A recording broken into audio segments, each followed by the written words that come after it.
பயப்படாதே, உன்னை மீட்டு கொண்டேன், எனக்கே நீ சொந்தம். பெயரிட்டு நான் உன்னை அழைத்து, எனக்கே நீ சொந்தம். பெயரிட்டு நான் உன்னை அழைத்து, எனக்கே நீ சொந்தம். என் கிருபை உனக்கு போதும், பலவீனத்தில் என் பலனோ பூரணமாய் விளங்கும். பலவீனத்தில் என் பலனோ பூரணமாய் விளங்கும். நல்ல பிதாவே, இந்த காலை பொழுதுக்காய் நன்றி. இந்த நவம்பர் மாதம் ஆண்டவரே இந்த கடைசி ஞாயிற்றுக்கிழமை வீட்டு இந்த ஆராதனைக்காய் சோதரிக்கிறோம். 6 முதல் முடிவரையில் உடைய பிரசன்னம் எங்களோடு இருந்து ஆண்டவரே வழி நடத்தும்படியாய் ஜெபிக்கிறோம். தடைகளெல்லாம் மாற்றுங்க, அற்புத அடையாளங்களை செய்யும்படியாய் ஜெபிக்கிறோம். மத நாமத்தை மயப்படுத்தோ, காத்துக்கொள்ளும், வழி நடத்தும். இயேசு கிறிஸ்துவின் நாமத்தில் ஆசீர்வதிக்கிறோம். இயேசுவின் நாமத்தில் வேண்டிக் கொள்ளுகிறோம் எங்கள் ஜீவனுள்ள நல்ல பரலோக பிதாவே. ஆமேன், ஆமேன். உட்காரும். குட்டிகள் பட்டினி கிடக்கும், ஆண்டவரை தேடுவோர்க்கு கூரை இல்லையே. சிங்க குட்டிகள் பட்டினி கிடக்கும், ஆண்டவரை தேடுவோர்க்கு கூரை இல்லையே. கூரை இல்லையே, கூரை இல்லையே, ஆண்டவரை தேடுவோர்க்கு கூரை இல்லையே. கூரை இல்லையே, கூரை இல்லையே, ஆண்டவரை தேடுவோர்க்கு கூரை இல்லையே. சிங்க குட்டிகள் பட்டினி கிடக்கும், ஆண்டவரை தேடுவோர்க்கு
ஹalleluya. என்றும் ஆனந்தம் என் இயேசு தருகிறார். துதிப்பேன் துதிப்பேன் துதித்துக் கொண்டே இருப்பேன்.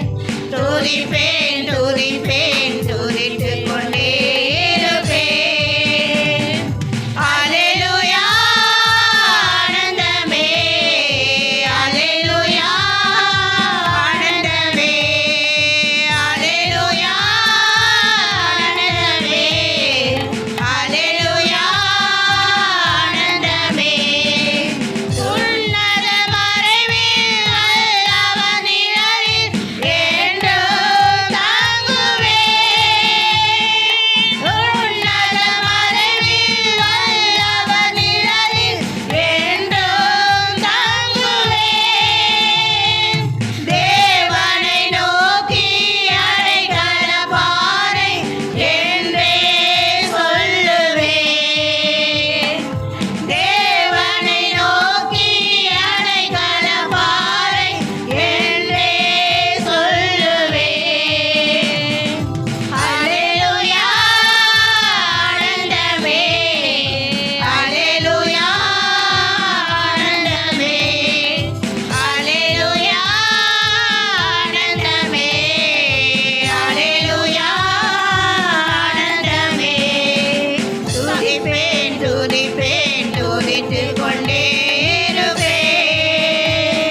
ஆலோசனை கர்த்தரே உம்மை துதிக்கிறோம் துதிங்க. தேவனுடைய நாமத்துடைய சொல்லி தேவனுடைய நாமத்தை சொல்லி தேவனை மகிமைப்படுத்துங்க. ஆண்டவருடைய கிருபை இறங்கும். தேவனுடைய வல்லமை அற்புத அபிஷேகங்கள் கிரியைகள் ஆளுகை செய்யும். ஒப்புக்கொடுங்க. உங்களை ஒப்பு கொடுத்து ஆண்டவரை துதிங்க. ஹல்லேலூயா. நன்றி நன்றி நன்றி நன்றி நன்றி ஆண்டவரே, உம்மை துதிக்கிறோம் ஆண்டவரே. ஊற்று தண்ணீரே எந்தன் தேவாவே, தேவநதியே என்னில் பொங்கி பொங்கி வா. ஊற்று தண்ணீரே எந்தன் தேவ ஆவியே, ஜீவநதியே என்னில் பொங்கி பொங்கி வா. ஆசீர்வாதியோம் என் நேச கர்த்தரே, ஆசீர்வாதியோம் என் நேச கர்த்தரே. ஆவியின் வரங்களினால் என்னை நிரப்பும். ஆவியின் வரங்களினால் என்னை நிரப்பும்.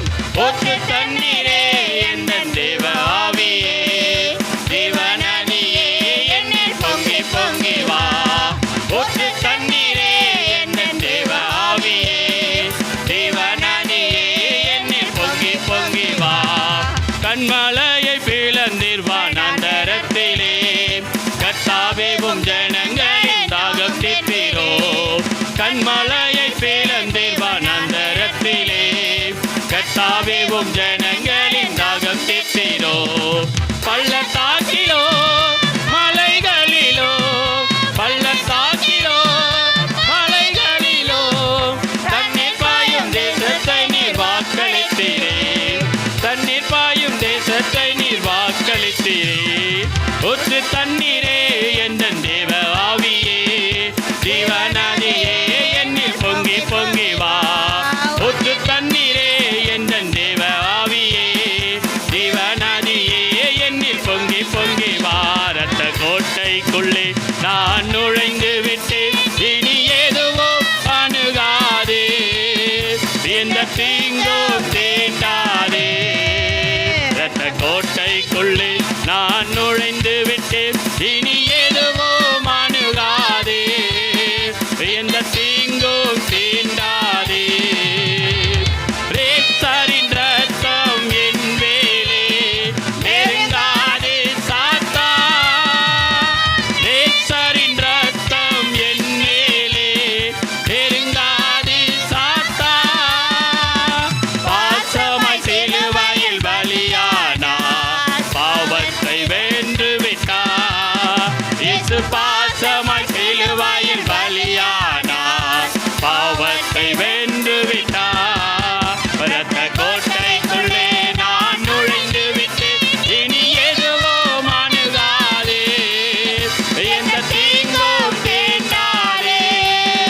ரத்த கோட்டைக்குள்ளே நான் நுழைந்து விட்டு இனி எதுவோ அணுகாதே, எந்த தீங்கும் தீண்டாதே.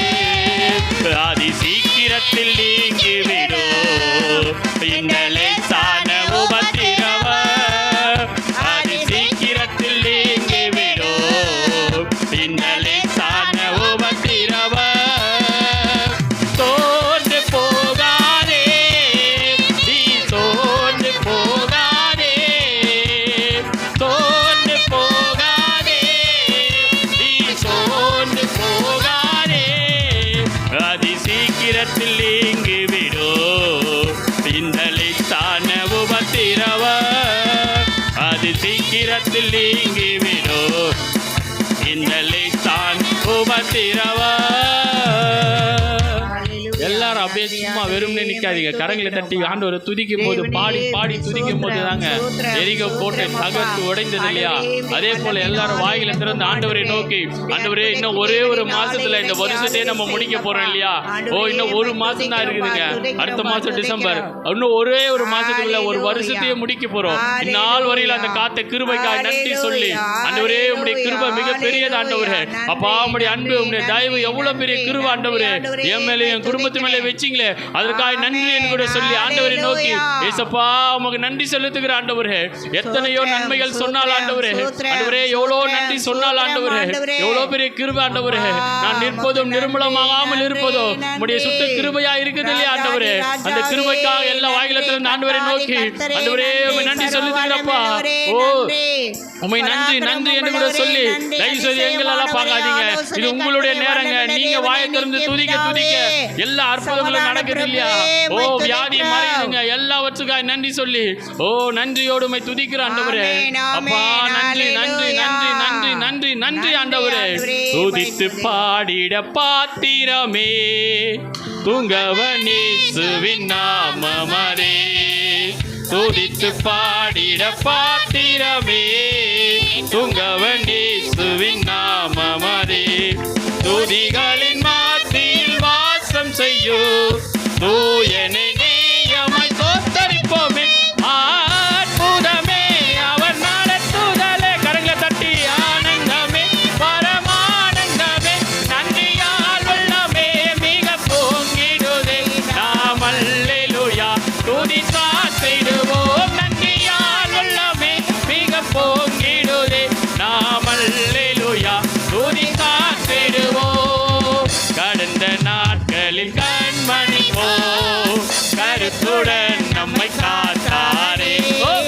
கடந்த நாட்களில் கண்மணி போ கருத்துடன் நம்மை காத்தாரே. கர்த்தரையே நம்பி ஜீவித்திட கிருபையுமே என்றதால் தோத்தரிப்போமே. அற்புதமே அவர் நடத்துதலே. ஆனந்தமே பரமானந்தமே நன்றியால் உள்ளமே மிக பொங்கிடுதே. நாம் அல்லேலூயா துதி சாத்திடுவோம். நன்றியால் உள்ளமே மிக பொங்கிடுதே. நாம் அல்லேலூயா துதி சாத்திடுவோம். எனக்காய் ஜீவன் விட்டவரே என்னோடு இருக்க எழுந்தவரே. எனக்காய் ஜீவன் விட்டவரே என்னோடு இருக்க எழுந்தவரே. என்னை என்றும் வழி நடத்துவாரே. என்னை சந்திக்க வந்திடுவாரே. என்னை என்றும் வழி நடத்துவாரே. என்னை சந்திக்க வந்திடுவாரே. ஓ ஏசு போதுமே போதுமே ஏசு போதுமே போதுமே. எந்த நாளிலுமே என் நிலையிலுமே எந்த வாழ்வினிலே ஏசு போதுமே. வல்லமாய் உண்டே உண்டே அற்புத வல்லமாய் இயேசுவே. இரத்தத்தால் இரத்தத்தால் வல்லமாய் உண்டே உண்டே அற்புத வல்லமாய் ஆட்டுக்குட்டியின் இரத்தத்தினால் பொழிந்திடும் வல்லமை உன்னதத்தின் வல்லமை ஆவியின் வல்லமை அக்கினியின் வல்லமை பொழிந்திடும் வல்லமை உன்னதத்தின் வல்லமை ஆவியின் வல்லமை அக்கினியின் வல்லமை. அசைவாடு ஆவியே தூய்மாயே ஆவியே. அசைவாடு ஆவியே தூய்மாயே ஆவியே. ஓ இடமசைய உள்ளம் நிரம்ப இறங்கி வாருமே. இடமசைய உள்ளம் நிரம்ப இறங்கி வாருமே. இடமசைய உள்ளம் நிரம்ப இறங்கி வாருமே. இடமசைய உள்ளம் நிரம்ப இறங்கி வாருமே. ஊற்று தண்ணீரே என்ற தேவ ஆவியே சிவநதியே என்னில் பொங்கி பொங்கி வா. ஊற்று தண்ணீரே என்ற தேவ ஆவியே ஓ சிவநதியே என்னில் பொங்கி பொங்கி வா. ஆசீர்வாதியோ என்னேசு கர்த்தரே. ஆசீர்வாதியோ என்னேசு கர்த்தரே. ஓ ரீனங்கள் சந்தர வளர்க்கவா. வரங்களினால் என்னை நிரப்போ. ஆவியின் வரங்களினால் என்னை நிரப்போ. ஊற்று தண்ணீரே என்ற தேவ ஆவியே சிவநதியே என்னில் பொங்கி பொங்கி வா. ஊற்று தண்ணீரே என்ற தேவ ஆவியே சிவநதியே என்னில் பொங்கி பொங்கி வா. ஆசீர்வாதியோ என்னேசு கர்த்தரே. ஆசீர்வாதியோ என்னேசு கர்த்தரே. ஆவியின் வரங்களினால் என்னை நிரப்போ. ஆவியின் வரங்களினால் என்னை நிரப்போ. ஊற்று தண்ணீரே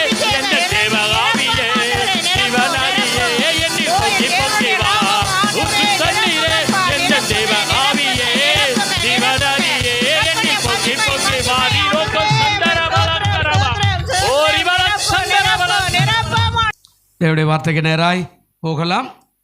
வாசிக்கலாம். எரேமியாவின் தீர்க்க தரிசன புஸ்தகம் 39ஆம் அதிகாரம் 18வது வசனத்தை நாம் வாசிக்கலாம். எரேமியா தீர்க்க தரிசன புஸ்தகம் 39ஆம் அதிகாரம் 18வது வசனத்தை நாம் வாசிக்கலாமே. உன்னை நிச்சயமாக நான் விடுவிப்பேன், நீ பட்டயத்துக்கு இரையாவதில்லை.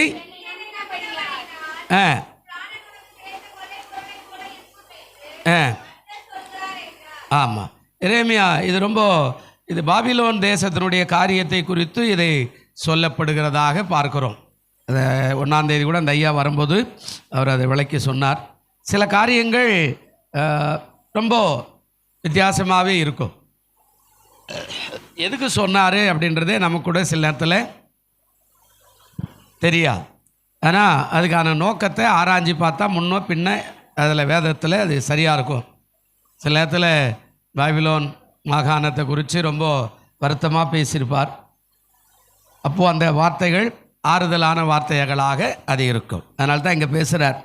இதில் சொல்கிறார் 17வது வசனத்தில், ஆனால் அந்நாளில் உன்னை தப்புவிப்பேன் என்று கர்த்தர் சொல்லுகிறார். இப்போ எதுக்காக இது அப்படின்னா, அதுக்கு உள்ள நீங்கள் 1வது வசனத்தில் பார்த்தீங்கன்னா அந்த காரியத்தை அவர் பேசுவார். அந்த 39:1 அதில் அழகாக பேசுவார். என்ன சொல்கிறார் பாருங்கள். 39 யூதாவின் ராஜாவாகிய சிதேக்கியா அரசாண்ட 9ஆம் வருஷம் 10ஆம் மாதத்தில் பாபிலோன் ராஜாவாகிய நேபுகாத்நேச்சாரும் அவனுடைய எல்லா இராணுவமும் எருசலேமுக்கு விரோதமாய் வந்து அதை என்ன செய்தார்கள்.